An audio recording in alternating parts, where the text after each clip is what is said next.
Book 3. Waiting for Death. Chapter 23. Your horses of the sun, he said, and first-rate whip Apollo. Whatever they be, I'll eat my head, but I will beat them hollow. Fred Vincy, we have seen, had a debt on his mind, and though no such immaterial burthen could depress that buoyant-hearted young gentleman for many hours together, there were circumstances connected with this debt which made the thought of it unusually importunate. The creditor was Mr. Bambridge, a horse-dealer of the neighbourhood, whose company was much sought in Middlemarch by young men understood to be addicted to pleasure.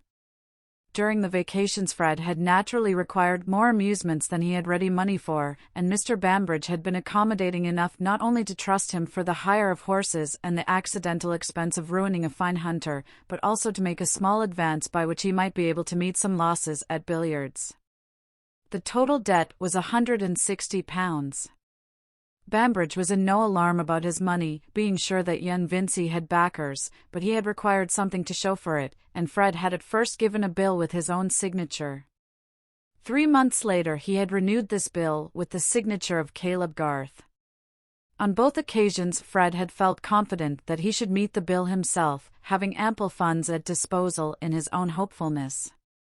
You will hardly demand that his confidence should have a basis in external facts. Such confidence, we know, is something less coarse and materialistic. It is a comfortable disposition leading us to expect that the wisdom of Providence or the folly of our friends, the mysteries of luck or the still greater mystery of our high individual value in the universe, will bring about agreeable issues, such as are consistent with our good taste in costume and our general preference for the best style of thing.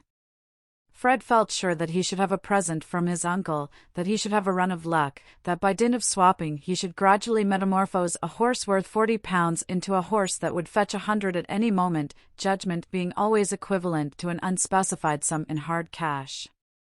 And in any case, even supposing negations which only a morbid distrust could imagine, Fred had always, at that time, his father's pocket as a last resource, so that his assets of hopefulness had a sort of gorgeous superfluity about them. Of what might be the capacity of his father's pocket, Fred had only a vague notion. Was not trade elastic?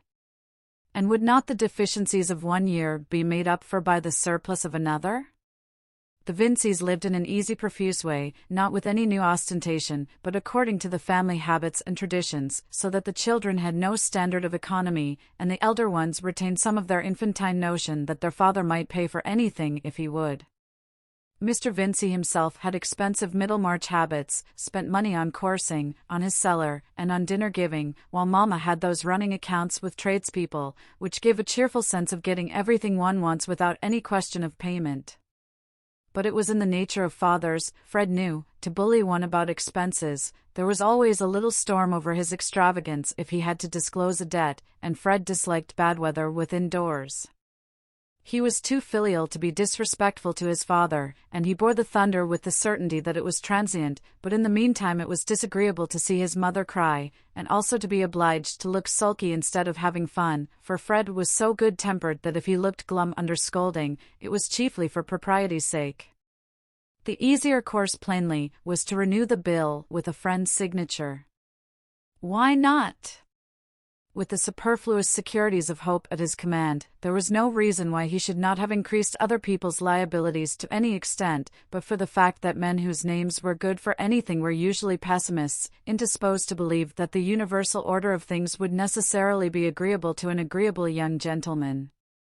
With a favor to ask, we review our list of friends, do justice to their more amiable qualities, forgive their little offenses, and concerning each in turn, try to arrive at the conclusion that he will be eager to oblige us, our own eagerness to be obliged being as communicable as other warmth. Still there is always a certain number who are dismissed as but moderately eager until the others have refused, and it happened that Fred checked off all his friends but one, on the ground that applying to them would be disagreeable, being implicitly convinced that he at least, whatever might be maintained about mankind generally, had a right to be free from anything disagreeable. That he should ever fall into a thoroughly unpleasant position, wear trousers shrunk with washing, eat cold mutton, have to walk for want of a horse, or to duck under in any sort of way, was an absurdity irreconcilable with those cheerful intuitions implanted in him by nature. and Fred winced under the idea of being looked down upon as wanting funds for small debts. Thus it came to pass that the friend whom he chose to apply to was at once the poorest and the kindest, namely, Caleb Garth. The Garths were very fond of Fred, as he was of them, for when he and Rosamond were little ones, and the Garths were better off, the slight connection between the two families through Mr. Featherstone's double marriage, the first to Mr. Garth's sister, and the second to Mrs. Vincey's, had led to an acquaintance which was carried on between the children rather than the parents. The children drank tea together out of their toy teacups, and spent whole days together in play. Mary was a little hoyden, and Fred at 6 years old thought her the nicest girl in the world, making her his wife with a brass ring which he had cut from an umbrella. Through all the stages of his education he had kept his affection for the Garths, and his habit of going to their house as a second home, though any intercourse between them and the elders of his family had long ceased. Even when Caleb Garth was prosperous, the Vinceys were on condescending terms with him and his wife, for there were nice distinctions of rank in Middlemarch, and though old manufacturers could not any more than dukes be connected with none but equals, they were conscious of an inherent social superiority which was defined with great nicety in practice, though hardly expressible theoretically. Since then Mr. Garth had failed in the building business, which he had unfortunately added to his other avocations of surveyor, valuer, and agent, had conducted that business for a time entirely for the benefit of his assignees, and had been living narrowly, exerting himself to the utmost that he might after all pay 20 shillings in the pound. He had now achieved this, and from all who did not think it a bad precedent, his honourable exertions had won him due esteem, but in no part of the world is genteel visiting founded on esteem, in the absence of suitable furniture and complete dinner service. Mrs. Vincey had never been at her ease with Mrs. Garth, and frequently spoke of her as a woman who had had to work for her bread, meaning that Mrs. Garth had been a teacher before her marriage, in which case an intimacy with Lindley Murray and Mangnall's questions was something like a draper's discrimination of calico trademarks, or a courier's acquaintance with foreign countries. No woman who was better off needed that sort of thing. And since Mary had been keeping Mr. Featherstone's house, Mrs. Vincey's one of liking for the Garths had been converted into something more positive, by alarm lest Fred should engage himself to this plain girl, whose parents lived in such a small way.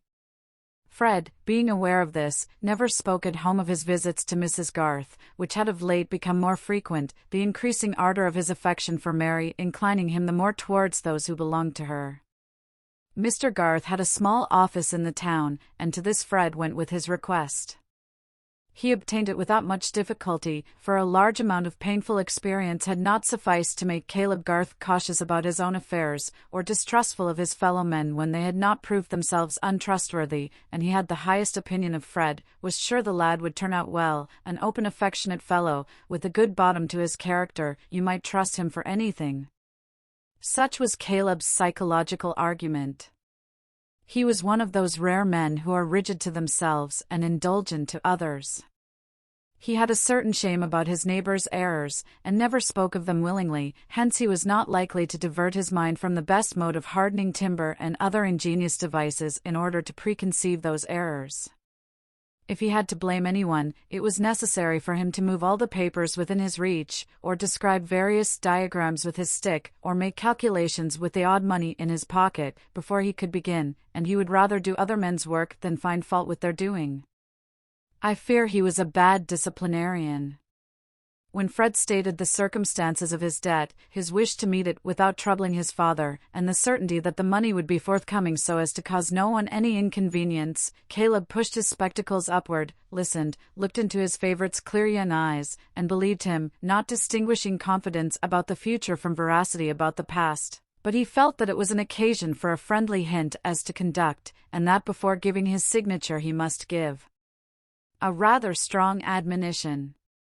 Accordingly, he took the paper and lowered his spectacles, measured the space at his command, reached his pen and examined it, dipped it in the ink and examined it again, then pushed the paper a little way from him, lifted up his spectacles again, showed a deepened depression in the outer angle of his bushy eyebrows, which gave his face a peculiar mildness. Pardon these details for once. You would have learned to love them if you had known Caleb Garth, and said in a comfortable tone, it was a misfortune, that breaking the horse's knees? And then, these exchanges, they don't answer when you have cute jockeys to deal with. You'll be wiser another time, my boy." Whereupon Caleb drew down his spectacles and proceeded to write his signature with the care which he always gave to that performance, for whatever he did in the way of business he did well. He contemplated the large well-proportioned letters and final flourish, with his head a trifle on one side for an instant, then handed it to Fred, said "Goodbye," and returned forthwith to his absorption in a plan for Sir James Chetham's new farm buildings. Either because his interest in this work thrusts the incident of the signature from his memory, or for some reason of which Caleb was more conscious, Mrs. Garth remained ignorant of the affair.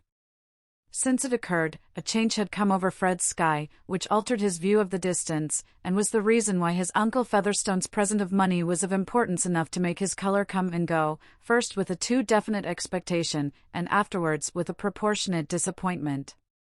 His failure in passing his examination had made his accumulation of college debts the more unpardonable by his father, and there had been an unprecedented storm at home. Mr. Vincey had sworn that if he had anything more of that sort to put up with, Fred should turn out and get his living how he could, and he had never yet quite recovered his good-humoured tone to his son, who had especially enraged him by saying at this stage of things that he did not want to be a clergyman, and would rather not go on with that. Fred was conscious that he would have been yet more severely dealt with if his family as well as himself had not secretly regarded him as Mr. Featherstone's heir, that old gentleman's pride in him, and apparent fondness for him, serving in the stead of more exemplary conduct, just as when a youthful nobleman steals jewellery we call the act kleptomania, speak of it with a philosophical smile, and never think of his being sent to the house of correction as if he were a ragged boy who had stolen turnips. In fact, tacit expectations of what would be done for him by Uncle Featherstone determined the angle at which most people viewed Fred Vincey in Middlemarch, and in his own consciousness, what Uncle Featherstone would do for him in an emergency, or what he would do simply as an incorporated luck, formed always an immeasurable depth of aerial perspective. But that present of banknotes, once made, was measurable, and being applied to the amount of the debt, showed a deficit which had still to be filled up either by Fred's judgment or by luck in some other shape. For that little episode of the alleged borrowing, in which he had made his father the agent in getting the Bulstrode certificate, was a new reason against going to his father for money towards meeting his actual debt. Fred was keen enough to foresee that anger would confuse distinctions, and that his denial of having borrowed expressly on the strength of his uncle's will would be taken as a falsehood. He had gone to his father and told him one vexatious affair, and he had left another untold. In such cases the complete revelation always produces the impression of a previous duplicity. Now Fred piqued himself on keeping clear of lies, and even fibs. He often shrugged his shoulders and made a significant grimace at what he called Rosamond's fibs. It is only brothers who can associate such ideas with a lovely girl, and rather than incur the accusation of falsehood he would even incur some trouble and self-restraint. It was under strong inward pressure of this kind that Fred had taken the wise step of depositing the £80 with his mother.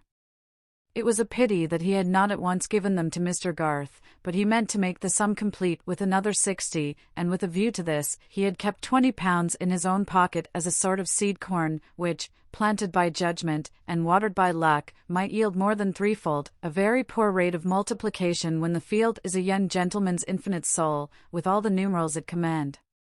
Fred was not a gambler. He had not that specific disease in which the suspension of the whole nervous energy on a chance or risk becomes as necessary as the dram to the drunkard. He had only the tendency to that diffusive form of gambling which has no alcoholic intensity, but is carried on with the healthiest cow-fed blood, keeping up a joyous imaginative activity which fashions events according to desire, and having no fears about its own weather, only sees the advantage there must be to others in going aboard with it. Hopefulness has a pleasure in making a throw of any kind, because the prospect of success is certain, and only a more generous pleasure in offering as many as possible a share in the stake. Fred liked play, especially billiards, as he liked hunting or riding a steeplechase, and he only liked it the better because he wanted money and hoped to win. But the £20 worth of seed corn had been planted in vain in the seductive green plot, all of it at least which had not been dispersed by the roadside, and Fred found himself close upon the term of payment with no money at command beyond the £80 which he had deposited with his mother. The broken-winded horse which he rode represented a present which had been made to him a long while ago by his uncle Featherstone. His father always allowed him to keep a horse, Mr. Vincey's own habits making him regard this as a reasonable demand even for a son who was rather exasperating. This horse, then, was Fred's property, and in his anxiety to meet the imminent bill he determined to sacrifice a possession without which life would certainly be worth little. He made the resolution with a sense of heroism forced on him by the dread of breaking his word to Mr. Garth, by his love for Mary and awe of her opinion. He would start for Hounslow Horse Fair, which was to be held the next morning, and simply sell his horse, bringing back the money by coach. Well, the horse would hardly fetch more than £30, and there was no knowing what might happen. It would be folly to balk himself of luck beforehand. It was 100 to 1 that some good chance would fall in his way. The longer he thought of it, the less possible it seemed that he should not have a good chance, and the less reasonable that he should not equip himself with the powder and shot for bringing it down. He would ride to Hounslow with Bambridge and with Horrocks the vet, and without asking them anything expressly, he should virtually get the benefit of their opinion. Before he set out, Fred got the £80 from his mother. Most of those who saw Fred riding out of Middlemarch in company with Bambridge and Horrocks, on his way of course to Hounslow Horse Fair, thought that young Vincey was pleasure-seeking as usual, and but for an unwonted consciousness of grave matters on hand, he himself would have had a sense of dissipation, and of doing what might be expected of a gay young fellow. Considering that Fred was not at all coarse, that he rather looked down on the manners and speech of young men who had not been to the university, and that he had written stanzas as pastoral and unvoluptuous as his flute-playing, his attraction towards Bambridge and Horrocks was an interesting fact which even the love of horseflesh would not wholly account for without that mysterious influence of naming which determineth so much of mortal choice. Under any other name than pleasure the society of Messrs. Bambridge and Horrocks must certainly have been regarded as monotonous, and to arrive with them at Hounslow on a drizzling afternoon, to get down at the Red Lion in a street shaded with coal dust, and dine in a room furnished with a dirt-enamelled map of the county, a bad portrait of an anonymous horse in a stable, His Majesty George IV with legs and cravat, and various leaden spittoons, might have seemed a hard business, but for the sustaining power of nomenclature which determined that the pursuit of these things was gay. In Mr. Horrocks there was certainly an apparent unfathomableness which offered play to the imagination. Costume, at a glance, gave him a thrilling association with horses, enough to specify the hat brim which took the slightest upward angle just to escape the suspicion of bending downwards, and nature had given him a face which by dint of Mongolian eyes, and a nose, mouth, and chin seeming to follow his hat brim in a moderate inclination upwards, gave the effect of a subdued unchangeable sceptical smile, of all expressions the most tyrannous over a susceptible mind, and, when accompanied by adequate silence, likely to create the reputation of an invincible understanding, an infinite fund of humor, too dry to flow, and probably in a state of immovable crust, and a critical judgment, which, if you could ever be fortunate enough to know it, would be the thing and no other. It is a physiognomy seen in all vocations, but perhaps it has never been more powerful over the youth of England than in a judge of horses. Mr. Horrocks, at a question from Fred about his horse's fetlock, turned sideways in his saddle, and watched the horse's action for the space of 3 minutes, then turned forward, twitched his own bridle, and remained silent with a profile neither more nor less sceptical than it had been. The part thus played in dialogue by Mr. Horrocks was terribly effective.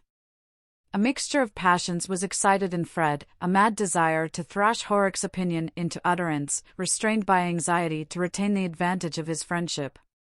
There was always the chance that Horrocks might say something quite invaluable at the right moment. Mr. Bambridge had more open manners, and appeared to give forth his ideas without economy.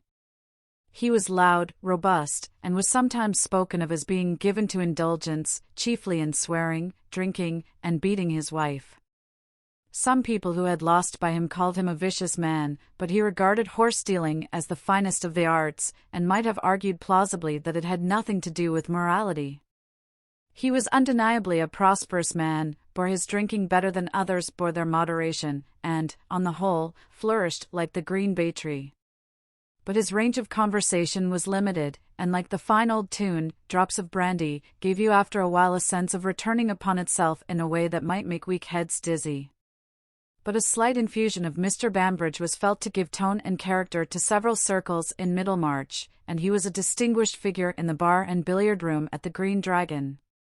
He knew some anecdotes about the heroes of the turf, and various clever tricks of marquises and viscounts, which seemed to prove that blood asserted its preeminence even among blacklegs, but the minute retentiveness of his memory was chiefly shown about the horses he had himself bought and sold, the number of miles they would trot you in no time without turning a hair being, after the lapse of years, still a subject of passionate asseveration, in which he would assist the imagination of his hearers by solemnly swearing that they never saw anything like it.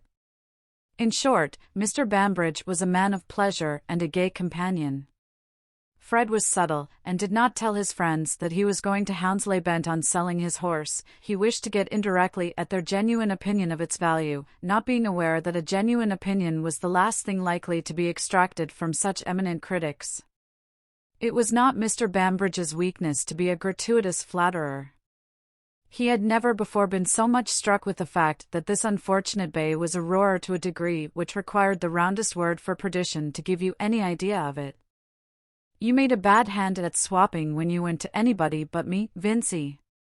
Why, you never threw your leg across a finer horse than that chestnut, and you gave him for this brute. If you set him cantering, he goes on like 20 sawyers. I never heard but one worse roar in my life, and that was a roan. It belonged to Pegwell, the corn factor. He used to drive him in his gig 7 years ago, and he wanted me to take him, but I said, "Thank you, Peg, I don't deal in wind instruments." That was what I said. It went the round of the country, that joke did. But, what the hell? The horse was a penny trumpet to that roar of yours. Why, you said just now his was worse than mine, said Fred, more irritable than usual. I said a lie, then, said Mr. Bambridge, emphatically. There wasn't a penny to choose between 'em. Fred spurred his horse, and they trotted on a little way. When they slackened again, Mr. Bambridge said, "Not but what the roan was a better trotter than yours." "I'm quite satisfied with his paces, I know," said Fred, who required all the consciousness of being in gay company to support him. "I say his trot is an uncommonly clean one, Horrock?" Mr. Horrock looked before him with as complete a neutrality as if he had been a portrait by a great master. Fred gave up the fallacious hope of getting a genuine opinion, but on reflection he saw that Bambridge's depreciation and Horrock's silence were both virtually encouraging, and indicated that they thought better of the horse than they chose to say. That very evening, indeed, before the fair had set in, Fred thought he saw a favorable opening for disposing advantageously of his horse, but an opening which made him congratulate himself on his foresight in bringing with him his £80. A young farmer, acquainted with Mr. Bambridge, came into the Red Lion, and entered into conversation about parting with a hunter, which he introduced at once as Diamond, implying that it was a public character. For himself, he only wanted a useful hack, which would draw upon occasion, being about to marry and to give up hunting. The hunter was in a friend's stable at some little distance. There was still time for gentlemen to see it before dark. The friend's stable had to be reached through a back street where you might as easily have been poisoned without expensive drugs as in any grim street of that unsanitary period. Fred was not fortified against disgust by brandy, as his companions were, but the hope of having at last seen the horse that would enable him to make money was exhilarating enough to lead him over the same ground again the first thing in the morning. He felt sure that if he did not come to a bargain with the farmer, Bambridge would, for the stress of circumstances, Fred felt, was sharpening his acuteness and endowing him with all the constructive power of suspicion. Bambridge had run down Diamond in a way that he never would have done, the horse being a friend's. If he had not thought of buying it, everyone who looked at the animal, even Horrock, was evidently impressed with its merit. To get all the advantage of being with men of this sort, you must know how to draw your inferences, and not be a spoon who takes things literally. The color of the horse was a dappled grey, and Fred happened to know that Lord Medlicote's man was on the lookout for just such a horse. After all his running down, Bambridge let it out in the course of the evening, when the farmer was absent, that he had seen worse horses go for £80. Of course he contradicted himself 20 times over, but when you know what is likely to be true you can test a man's admissions. And Fred could not but reckon his own judgment of a horse as worth something. The farmer had paused over Fred's respectable though broken-winded steed long enough to show that he thought it worth consideration, and it seemed probable that he would take it, with £25 in addition, as the equivalent of diamond. In that case Fred, when he had parted with his new horse for at least £80, would be £55 in pocket by the transaction, and would have £135 towards meeting the bill, so that the deficit temporarily thrown on Mr. Garth would at the utmost be £25. By the time he was hurrying on his clothes in the morning, he saw so clearly the importance of not losing this rare chance, that if Bambridge and Horrocks had both dissuaded him, he would not have been deluded into a direct interpretation of their purpose. He would have been aware that those deep hands held something else than a young fellow's interest. With regard to horses, distrust was your only clue. But skepticism, as we know, can never be thoroughly applied, else life would come to a standstill. Something we must believe in and do, and whatever that something may be called, it is virtually our own judgment, even when it seems like the most slavish reliance on another. Fred believed in the excellence of his bargain, and even before the fair had well set in, had got possession of the dappled grey, at the price of his old horse and £30 in addition, only £5 more than he had expected to give. But he felt a little worried and wearied, perhaps with mental debate, and without waiting for the further gaieties of the horse fair, he set out alone on his 14 miles journey, meaning to take it very quietly and keep his horse fresh.